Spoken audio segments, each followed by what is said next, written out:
गोडसे हत्यारे को नमस्कार करती है और इस्लाम बताए अमन का पैगाम उसको ये बदनाम करती है। खुद खाएं पाकिस्तान में बिरयानी, खुद खाएं पाकिस्तान में बिरयानी। उस घोषणा पत्र का एक भी वादा वो बेचारे पूरा नहीं कर पाए। काम गिना दे भारतीय जनता पार्टी के लोग और मैं इनके घोटाले जरूर गिना सकता हूँ। वो आज भाजपा बेचते बेचते थकी जा रही है, फिर भी बिक नहीं पा रहा है पूरा सामान। सरकार कहती है कि हम आमदनी दूनी करा रहे हैं। हमारी पार्टी ने कोई पीठ में खंजर भोंकने काम नहीं किया। हमारी पार्टी ने उत्तर प्रदेश में सर्वे कराया। ये सारी पार्टियां चट्ठे बट्ठे सभी एक हैं, चाहे वो समाजवादी पार्टी हो और चाहे वो बीजेपी का पूरा काम अखिलेश यादव जी कर रहे हैं। सरकार के लोग मंत्री वहां बैठ के कहते हैं किसान को हम 5 किलो अनाज बांट रहे हैं, ये कोई योजना है? उत्तर प्रदेश विधानसभा चुनाव 2022 के बिल्कुल बच चुका है। आज हम निकले हैं माई भारत के विशेष प्रोग्राम क्या बोलती पब्लिक के लिए हरदोई जनपद के 159 बिलग्राम विधानसभा क्षेत्र में। आज हम बिलग्राम विधानसभा के बिलग्राम कस्बे में मनसानाथ मंदिर प्रांगण में हमारे साथ अलग अलग पार्टियों से पैनल में लोग हैं। इनसे बात करेंगे, यहाँ जनता सामने ये इन लोगों से सवाल उठाएंगे कि 5 वर्ष तक सत्ता में रहने वाली भाजपा ने किस तरीके से काम किया, और अन्य राजनीतिक दल जो है इनसे भी पूछेंगे कि इसके पीछे इन लोगों ने किस तरीके से काम किया। हमारे साथ बीजेपी से कौशलेंद्र सिंह हुड्डा जी हैं, वहीं समाजवादी पार्टी से सईद अहमद जी हैं, कांग्रेस पार्टी से लाला राम शुक्ला जी हैं, बहुजन समाज पार्टी से मोन्टू है और किसान नेता के रूप में राज बहादुर जी मौजूद हैं। पहला सवाल, भारतीय जनता पार्टी से 5 वर्ष तक कौन से ऐसे काम किए हैं क्षेत्र में जिसको लेके आप जनता के बीच जाएंगे? जब से सरकार बनी थी 2017 में भारतीय जनता पार्टी की, जो उत्तर प्रदेश की जनता ने ऐतिहासिक विजय श्री दिलाई भारतीय जनता पार्टी को, जिसके बाद एक खाका तैयार हुआ। जो लोग उत्पीड़न का शिकार हो रहे थे उनसे भारतीय जनता पार्टी ने बचाने का कार्य किया। जो परियोजनाएं पहले लोग सपना बनाते थे, सपना नहीं धरातल पे साकार करने का काम किया। चाहे बिजली परियोजना रही, पूर्व की सरकार में 8-8 घंटे बिजली आने का दावा किया जाता था। जब से सरकार बनी पूरे उत्तर प्रदेश में किसी जनपद से भेदभाव करने का काम नहीं किया गया। इसके पहले मात्र 5 जनपद में बिजली आने की व्यवस्था हुआ करती। हमारे साथ किसान नेता और किसानों की एक सबसे बड़ी समस्या है आवारा गौवंश। भारतीय जनता पार्टी ने 5 वर्षों में किसानों के लिए क्या क्या किया है? भारतीय जनता पार्टी ने अपने घोषणा पत्र में जो भी वादे किए थे पहले सत्ता में आने से पहले, उस घोषणा पत्र का एक भी वादा वो बेचारे पूरा नहीं कर पाए। उस घोषणा पत्र से हट कर के वो जो भी करते रहे उसका बखान वो अपना करेंगे चुनाव के दरमियान। रही बात किसान की, किसान तो इतना व्यथित हुआ इस सरकार में, पिछले 75 साल में किसान को इतना किसी सरकार ने प्रताड़ित नहीं किया। खेतों में छुट्टा जानवर छुड़वा दिए गए, रात रात किसान अपने घर छोड़ के खेतों में सो रहा है। सरकार कहती है कि हम आमदनी दूनी करा रहे हैं। सरकार को, किसान को लग रहा है कि हम बर्बाद हो रहे हैं। सरकार किसान को इतना बेइज्जत कर रही है। सरकार के लोग मंत्री वहाँ बैठ के कहते हैं किसान को हम 5 किलो अनाज बांट रहे हैं, ये कोई योजना है? 5 किलो अनाज तो गांव का किसान अपनी एक भैंस और गाय को देता है रोज़ दाना के रूप में, और 8-8 भैंसी हमारे किसान पाले हैं, वो 40 किलो रोज़ देते हैं। सरकार 5 किलो अनाज को योजना बता रही। तो सरकार ने किसान को खुश नहीं कर पाया है और आज भी किसान के साथ एक तरीके की जंग जैसी जारी है। कल किसान यूनियन की तरफ से पूरे भारत में हर जिले के मुख्यालय पर फिर विरोध प्रदर्शन होने। यह तो रहा किसानों का दर्द। हमारे साथ बहुजन समाज पार्टी से हैं, हम भाई से जानना चाहेंगे, बहुजन समाज पार्टी को खुद पे भरोसा नहीं था कि कार्यकर्ताओं की कमी पड़ गई थी, दूसरी पार्टी से आपको उधार लेना पड़ गया? प्रत्याशी ये पुराने बीएसपी के थे और 2 बार यहाँ से विधायक भी रहे हैं। सतीश वर्मा जी बीएसपी से जीत के गए हैं, फिर वो पुनः अपनी पार्टी में वापस आ गए हैं। इसमें पार्टी को दोबारा लेना नहीं पड़ा, खुद वो अपने आप बीएसपी में आ गए हैं। हमारे साथ कांग्रेस पार्टी से लाला राम शुक्ला जी, हम इनसे जानेंगे, आज़ादी के 70 दशकों तक कांग्रेस ने राज किया, क्या कारण था कि हाशिए पर चले गए? इन 70 सालों में 22 साल इन लोगों के भी निकाल दीजिए, इसमें भाजपा हमेशा 22 सालों तक रही। 70 सालों में जो कांग्रेस ने किया है वो आज भाजपा बेचते बेचते थकी जा रही है, फिर भी बिक नहीं पा रहा है पूरा सामान। कांग्रेस ने सुई से, जहां हमारे यहाँ सुई तक नहीं बनती थी, हमारे यहाँ बेरोजगारी थी, हमारे यहाँ भुखमरी थी, हमारे यहाँ आवास, रोटी, कपड़ा, मकान की तंगी थी, हमारा डिफेंस सिस्टम कमज़ोर था। कांग्रेस ने हर जगह, चाहे मेडिकल कॉलेज हो, चाहे मेडिकल फैसिलिटीज़ हो, चाहे इंडस्ट्री हो, चाहे बैंकिंग सिस्टम हो, पब्लिक इंडस्ट्रियलाइजेशन करने के बाद, राष्ट्रीयकरण करने के बाद में आज जो है ना बैंकें जो पब्लिक के लिए खुली हुई थी, भाजपा सरकार इनको बेच करके और जो है ना प्राइवेटाइजेशन कर रही है। भाजपा का काम हम दो हमारे दो, इसके अलावा कोई नहीं है। क्या कारण है अभी तक कांग्रेस पार्टी आपकी बिलग्राम मल्लावा विधानसभा में प्रत्याशी भी घोषित नहीं कर पाई? प्रत्याशी जल्दी ही घोषित होंगे। नामांकन चल रहा है, 3 तारीख अंतिम डेट है। तो अभी ऐसी कोई जल्दी नहीं है। जो प्रत्याशी हैं वो अपनी तैयारी कर रहे हैं, क्षेत्र में हैं, क्षेत्र में उतर रहे हैं, क्षेत्र में अपना देख रहे हैं। वो तो एक औपचारिकता है, टिकट मिलेगी तो प्रत्याशी जो है ना वो उसमें कोई जल्दी नहीं, अभी 3 तारीख तक तो है। हमारे साथ समाजवादी पार्टी के साथी हैं, इनसे सीधा सवाल है। जो समाजवादी पार्टी के यहाँ संभावित प्रत्याशी थे उनका एक सीधा आरोप है कि समाजवादी पार्टी ने उनकी पीठ में खंजर भोंकने का काम किया और पाल बिरादरी के भी। हमारी पार्टी ने कोई पीठ में खंजर भोंकने का काम नहीं किया। हमारी पार्टी ने उत्तर प्रदेश में सर्वे कराया और सर्वे के आधार पर टिकट देने का काम किया है। और पार्टी की छवि, अब जो पार्टी दिया गया है उसकी छवि बहुत अच्छी है, निष्पक्ष, कोई दाग नहीं उसके ऊपर है, कोई दाग नहीं है उसके ऊपर, और निष्पक्ष छवि का हमारा प्रत्याशी है। समाजवादी पार्टी पर एक दूसरा आरोप है, जिस व्यक्ति ने 5 साल संघर्ष किया ज़मीन पर उतरकर, आज वो अछूत हो गया, वो अपराधी हो गया, बेदाग वो दाग वाला हो गया। ऐसा कुछ नहीं है। हमारी पार्टी ने कोई आरोप ही नहीं लगाया कि वो दाग वाला है। हमारी पार्टी, आप सीधे कह रहे हो कि उस पे दाग नहीं, तो क्या इन पे दाग थे? किस पे? समाजवादी पार्टी जो पुराने संभावित प्रत्याशी थे जिनकी तैयारी थी 5 साल की। अब ये तो जनता जानती है। दाग वो तो पार्टी अध्यक्ष का, पार्टी नेतृत्व का फैसला है, उसको हम लोग सब लोग मानेंगे। दाग और टिकट देना काम हमारे राष्ट्रीय अध्यक्ष जी का है। हमारे साथ जनता के लोग हैं, इनसे सीधे सीधे सवाल करेंगे, इनसे सीधे पूछेंगे क्या समस्या है, भाजपा ने क्या क्या काम किए हैं 5 साल में। भाजपा ने क्या काम किए हैं? भाजपा ने खेत उजाड़ दिए हैं, किसानों के सारे खेत उजाड़ दिए, बेरोजगारी इतनी फैला दी, लोग भूखों मर रहे हैं। ये 5 किलो 10 किलो गेहूं देने से कुछ नहीं हो जाता जनता को। गेहूं से पेट में खाली गेहूं तो चला जाएगा, तेल कहाँ से लाएंगे? 200 रुपये किलो मिल रहा है तेल।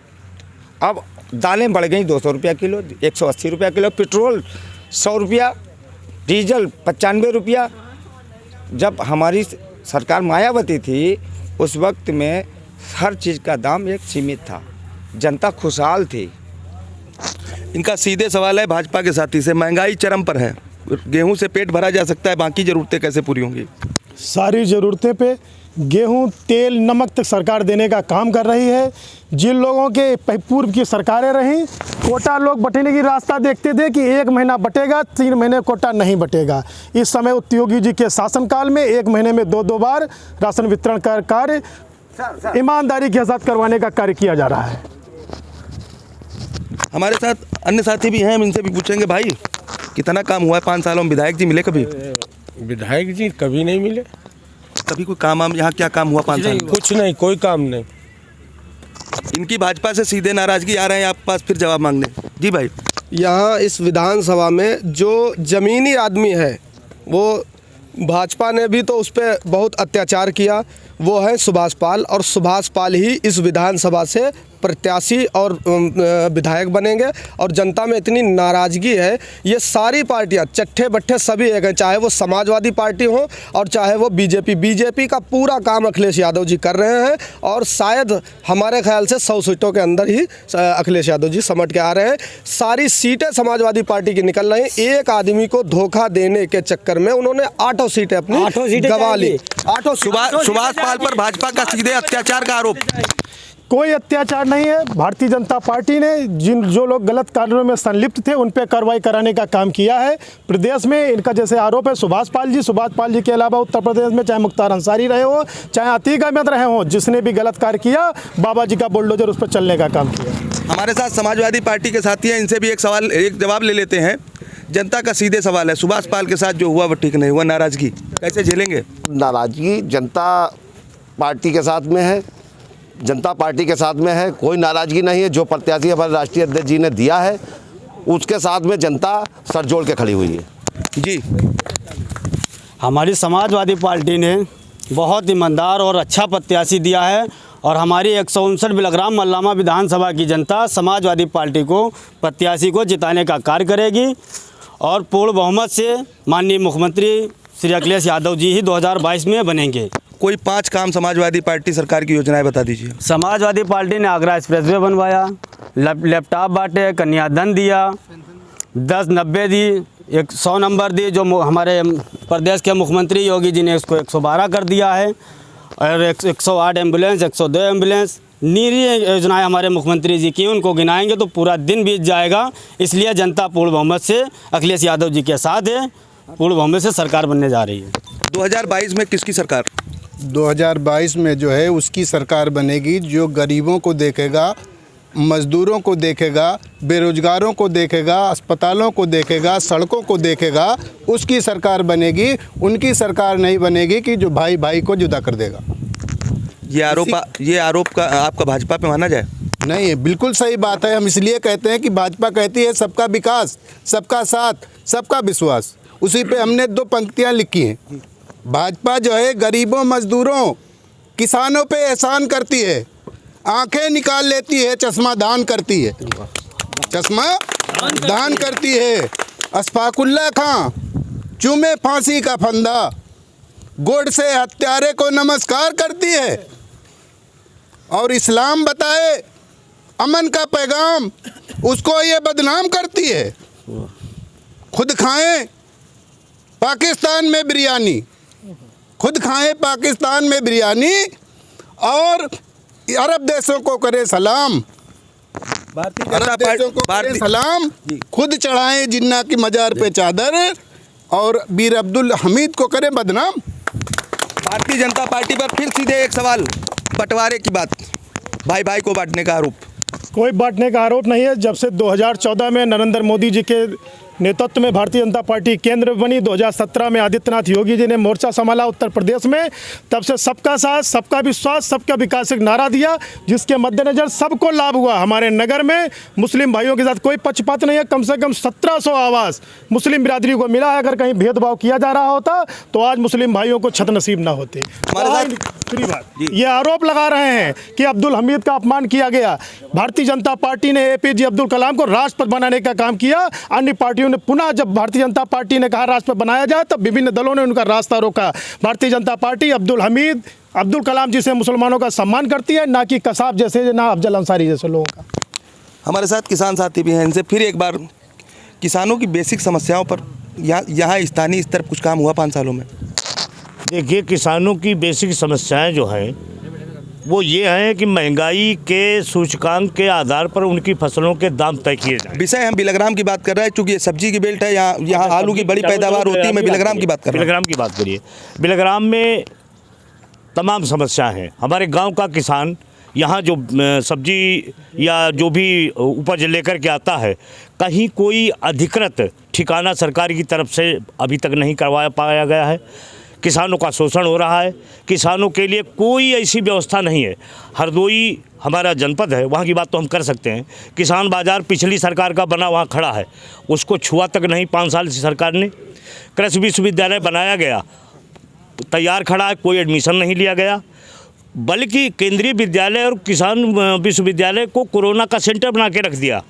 माने शिक्षा की ऐसी तैसी कर दी। नफरत फैलाने का व्यापार किया जा रहा है। जैसे आवाज़ें जनता के बीच से आ रही हैं, ये सही है।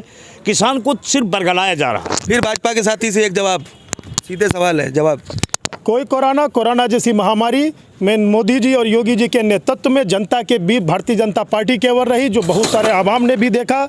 इसके अलावा अन्य कोई भी नेता अपने घरों में बैठे रहे, कोई किसी ने निकले। इसके पहले कोरोना वैक्सीन के पहले अन्य सरकारें रहीं, जिन्होंने उधार दूसरे देश से वैक्सीन मांग के 20 साल के बाद बीच में आए, विश्व में सबसे बड़ा इतिहास बनाने का कार्य किया, जो कोरोना की दवा का विकास करा के जनता के मुफ्त देने का काम किया मोदी जी ने। किसान बाजार, कृषि महाविद्यालय, ये बड़े मुद्दे हैं जिले के।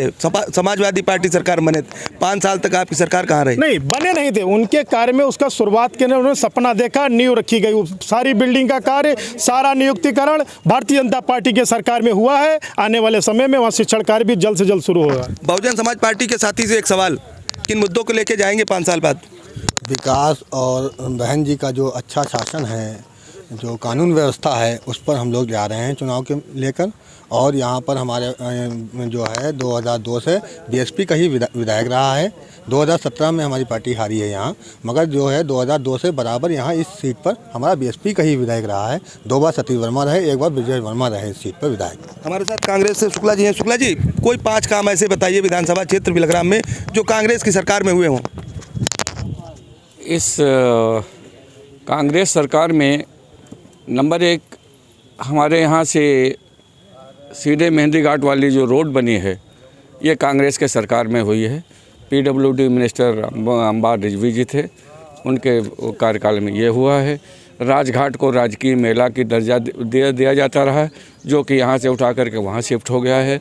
हमारे यहाँ तमाम इंस्टीट्यूट बने जो कांग्रेस के कार्यकाल में, आज आप जहाँ महाविद्यालयों को देख रहे हो इसकी नींव जो है ना कांग्रेस सरकार में पड़ी हुई थी। यहाँ अस्पताल कांग्रेस सरकार में बने हुए हैं। शिक्षण संस्था जहाँ ये खड़े हुए कांग्रेस की ही देन है, कांग्रेस सरकार है। यहाँ के MLCA रहे। और जो बात अभी हम कुछ सुन रहे थे, आज आप तो मीडिया वाले हैं, ये तो जवाब आपको अच्छी तरह से मालूम होगा। आज 80 और 20 का नारा चल रहा है। ये बंटवारा नहीं तो और क्या है, ये तो साफ साफ बंटवारा है। और दूसरी बात ये रह गई, जो मुद्दे असल मुद्दे हैं बिलग्राम के मुद्दे हैं। यहाँ ज़मींदारों की बाढ़ है, यहाँ अतिक्रमण बहुत ही ज़्यादा है। यहाँ कोई भाजपा सरकार ने अभी तक या उनके प्रतिनिधियों ने यहाँ पर कोई कार्य नहीं किया। मल्लावा में जल निकासी की सबसे बड़ी समस्या है। वहाँ पंप लगा करके जल निकासी की जो है ना, अगर बरसात में पानी भर जाए तो वहाँ है अतिक्रमण की, वहाँ भी महामारी है। ये सब काम कांग्रेस मुद्दा इनको लेकर जाएगी। दूसरी बात और है, ये पल्स इंडिया और सहारा वाला, ये तो कांग्रेस ने अपनी मैनिफेस्टो में भी शामिल किया है। जो सबसे बड़ी समस्या है, जो छोटे छोटे लोग जो थे, जो 1-1, 5-5, 10-10 रुपये जमा करते थे, उनका पैसा सहारा डूबा दिया है। ये सबको मालूम है, अब कहना नहीं चाहिए, हो सकता है अगली बार उन्हीं से पैक्ट हो जाए। ये उन्हीं की एक महापुरुष की देन थी, जिसके ऊपर सुब्रत राय जी चले और आज भाजपा के खेमे में चले गए हैं। यहाँ का पैसा सबका लोगों को पैसा जमा हुआ है। ये पैसा का जो है ना भुगतान कांग्रेस सरकार जो है ना, अगर सत्ता में आती है तो कांग्रेस सरकार इसको जो है ना भुगतान कराएगी। समाजवादी पार्टी के प्रत्याशी पर एक जनता का आरोप है, मेरा नहीं है, जनता का आरोप है कि विधायक होने के बाद फिर शीशा नहीं उतारते गाड़ी का। ऐसा कुछ नहीं। समाजवादी पार्टी के नेता 5 साल काम करते हैं और 5 साल जनता से मिलते हैं, और ऐसा कुछ नहीं। ये आरोप सरासर गलत है, ये आरोप सरासर गलत है। 5 साल समाजवादी पार्टी का ही कार्यकर्ता इस विधानसभा में दिखाई पड़ा, दूसरी पार्टी का कोई कार्यकर्ता दिखाई नहीं पड़ा। जी सर, जो लोग कह रहे हैं कि समाजवादी के जो विधायक हो जाते हैं वो शीशा नहीं उतारते, और हमारा राष्ट्रीय अध्यक्ष समाजवादी का है, जो ऊपर से हर किसी का नाम लेकर कहता है फलाने फलाने फलाने, और जहाँ पे अगर 20 लोग खड़े होते हैं, हमारा राष्ट्रीय अध्यक्ष तुरंत हाथ जोड़कर सबकी नमस्ते कहता है, विधायक की बात छोड़ दीजिए, हमारा राष्ट्रीय अध्यक्ष पूरी 400 सीटें जीतेगा। और यहाँ लोग कह रहे हैं कि यहाँ बिलग्राम में 1 सीट नहीं निकलेगी, और कहते हैं सुभाष पाल के जाने से उनकी 100 सीटें नहीं रहेंगी। क्या सुभाष पाल को पहले समाजवादी पार्टी से राष्ट्रीय अध्यक्ष जी ने लड़ाया नहीं था? तब क्यों हार गए? अब कि उनको अच्छा लगा नया चेहरा, ना उन पर दाग ना धब्बा, अब कि उनको टिल्लू भैया को चुनाव लड़ाया जा रहा है, और वो कब से 1 लाख वोटों से चुनाव जीतेंगे। जी एक सवाल इधर से भी लेते हैं। हम पहले तो एक सपा पार्टी से ये पूछना चाहते हैं, जिस आदमी ने 5 साल कंधे से कंधा मिला के जब संघर्ष कर रहा था, तो यही बिलग्राम की धरती पर 2 साल पहले ये कहा गया था कि ये चुनाव लड़ेंगे। रिकॉर्ड उखाड़ के देख लीजिए, वीडियोग्राफी कर लीजिए, तब उनको नहीं दिखाई पड़ रहा था बेईमान है जी।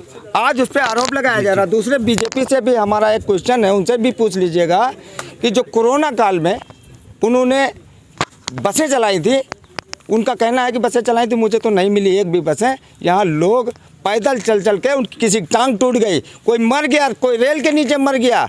आज तुम कहते हो कि हमने सब कुछ किया, कुछ नहीं किया, बर्बाद कर दिया इस देश को। समाजवादी पार्टी से जवाब ले लेते आते हैं समाजवादी पार्टी जवाब लेते हैं। इनका कहना है 2 साल पहले जो है आपके प्रत्याशी ने ये ठीक थे सुभाष पाल जी, अब क्या हो गया? एक साक्ष्य दिखाएं जो हमारी पार्टी ने कहा हो कि ये दागदार हैं। एक साक्ष्य ये दिखाएं। ये झूठा आरोप लगा रहे हैं हमारी पार्टी पर। हमारी पार्टी ने सर्वे करा के टिकट दिया है, बेदाग चेहरे को टिकट दिया है। कोई उस पर आरोप नहीं है, कोई उस पर वो नहीं बनता है, समझे। फिर जो है आ रहा है एक सवाल, एक जवाब मिले लेते हैं। कोरोना काल में आपकी बसें कहाँ रही? इनका कहना है कि बसें नहीं मिली। कोरोना काल में जब लोग अन्य प्रदेश के मुख्यमंत्री, उत्तर प्रदेश दिल्ली के केजरीवाल जी उत्तर प्रदेश के रहने वाले लोगों से व्यवहार करके वहां से भगाने का काम कर रहे थे, तब योगी जी ने हज़ारों बसों का बेड़ा दिल्ली के बॉर्डर पे भेजने का काम किया, जिससे श्रमिक लोग बसों पे बैठ के सकुशल अपने घर पहुंचने का काम किया। जी सर, समाजवादी पार्टी के नगर अध्यक्ष जी ये कह रहे थे कि यहाँ पे विधानसभा का प्रत्याशी माननीय अखिलेश यादव जी ऐसे लोगों को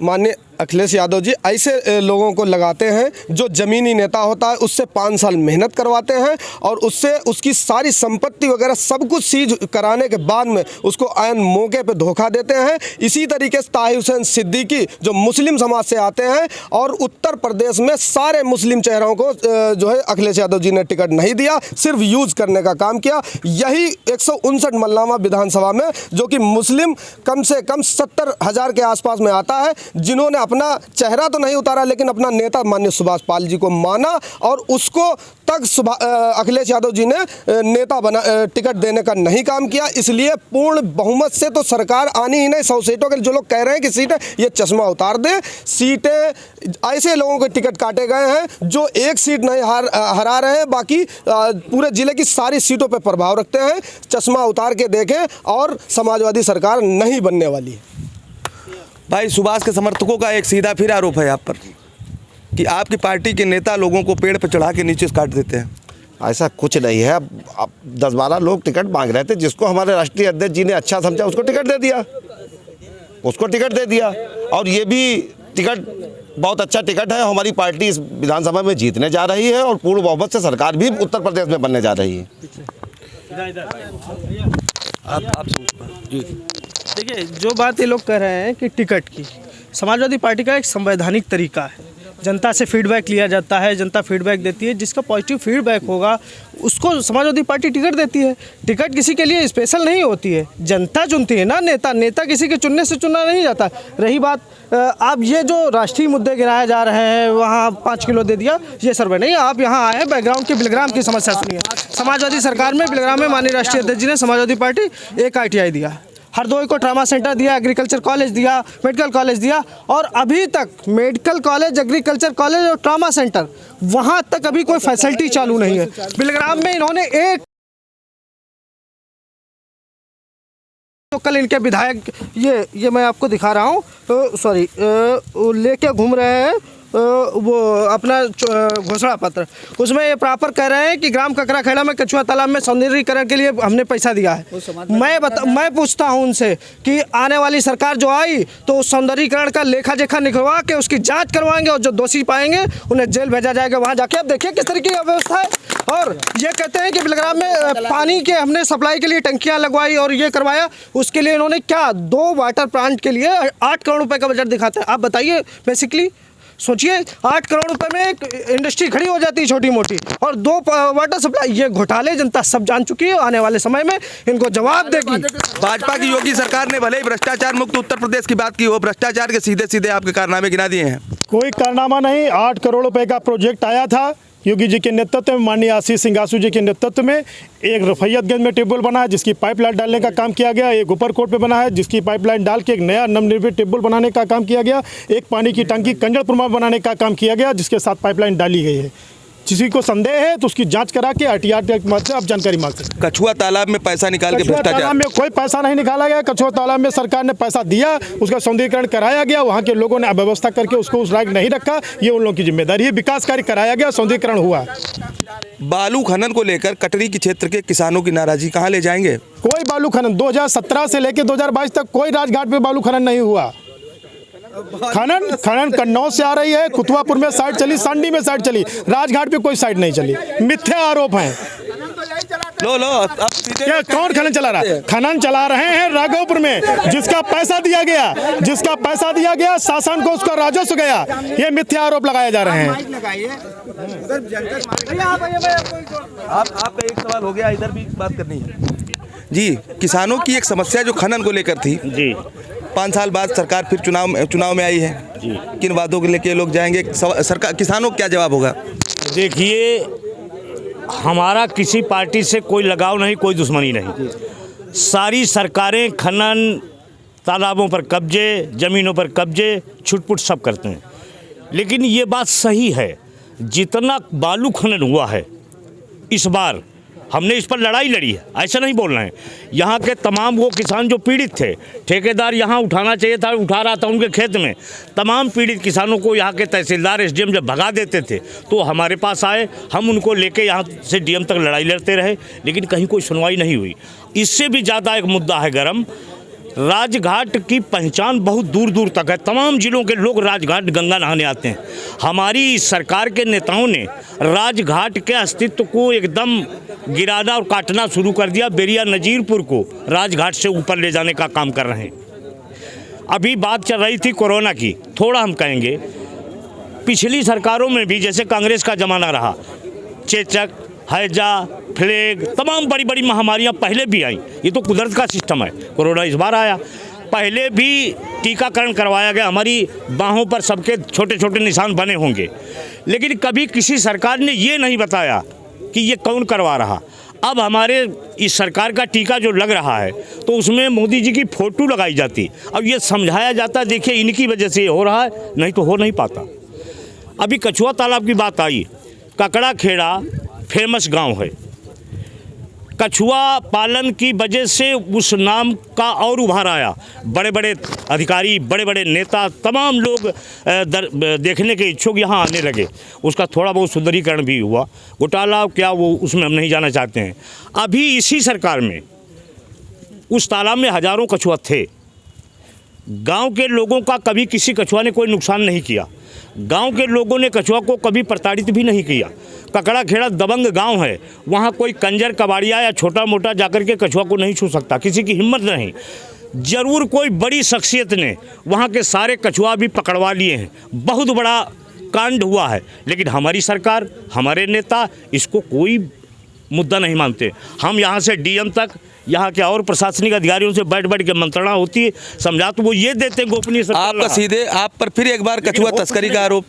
कोई तस्करी का आरोप नहीं। अगर इनको लग रहा है कि कछुआ पकड़ाए गए हैं तो इनको जाके एक थाने में तहरीर देना चाहिए। जाए तहरीर देते जाके उसकी जांच करवाई जाती है। अगर सही निकलता तो जिस व्यक्ति के रहता उसके खिलाफ मुकदमा पंजीकृत होता। हम बसपा के साथी से पूछेंगे कितने वोटों से चुनाव जीतने जा रहे हैं? हम कम से कम 1 लाख वोटों से चुनाव जीतेंगे यहाँ का, और इस बार जनता को बताएंगे कैसे चुनाव जीता जाता है। आपका प्रत्याशी है, बोली दीजिए कौन हो सकता है, संभावित ही बता दीजिए। हमारे प्रत्याशी एक तो मैं स्वयं हूँ, दूसरे सुभाष पाल हैं, तीसरे जो है हो सकता है अनुराग मिश्रा हों। और यहाँ का समीकरण आप जान लें, अगर आप समीकरण जान लेंगे तो किसी की बात आप सुनेंगे नहीं, अपने आप जान जाएंगे कौन प्रत्याशी जीतेगा। यहाँ 3,70,000 वोटर मतदाता हैं 159 विधानसभा में, जिसमें 19.6% मुस्लिम हैं, 19 कुर्मी हैं, 17.6% ब्राह्मण हैं, 7% यादव हैं, 4% गडरिया हैं और 17% जो है दलित वोट है, और शेष में अन्य लोग हैं, अन्य पिछड़ा वर्ग भी है, ठाकुर भी है, ये सब है, कुशवाहा वगैरह है। आप ये देख लीजिए, पिछली बार भाजपा सरकार ब्राह्मणों की देन है, जो अंतिम 2 दिनों में ब्राह्मण वोट जो है ना खिसक गया था, और आज भाजपा का विधायक बना हुआ है। यह ब्राह्मण विचलित है, बिकरू कांड से खासकर बहुत विचलित हो गया है। इसका रुझान भाजपा विरोधी अंदर मन से तो है। अब कितना हमारा प्रत्याशी जो कांग्रेस का प्रत्याशी होगा, कितना इन ब्राह्मणों को उभारेगा, तो केवल ब्राह्मण और मुस्लिम वोटर मिलकर के 19.6 और 17.6 36-37% वोट हमारा ऐसे ही हो जाता है, प्लस व्यक्तिगत वोट। ऐसे कर करके ये देख लीजिए, इतना वोट किसी के पास हो तो वो जीतेगा, अन्यथा हमारा कांग्रेस प्रत्याशी निश्चय ही इस बार खाता खुलेगा, जीतेगा और मंत्री भी बनेगा। समाजवादी पार्टी प्रत्याशी जो है आपका, कितने वोटों से चुनाव जीतने जा रहे हैं, किस तरीके की तैयारियां करी हैं उन्होंने? हमारा समाजवादी पार्टी के प्रत्याशी भारी बहुमत से चुनाव जीतने जा रहा है।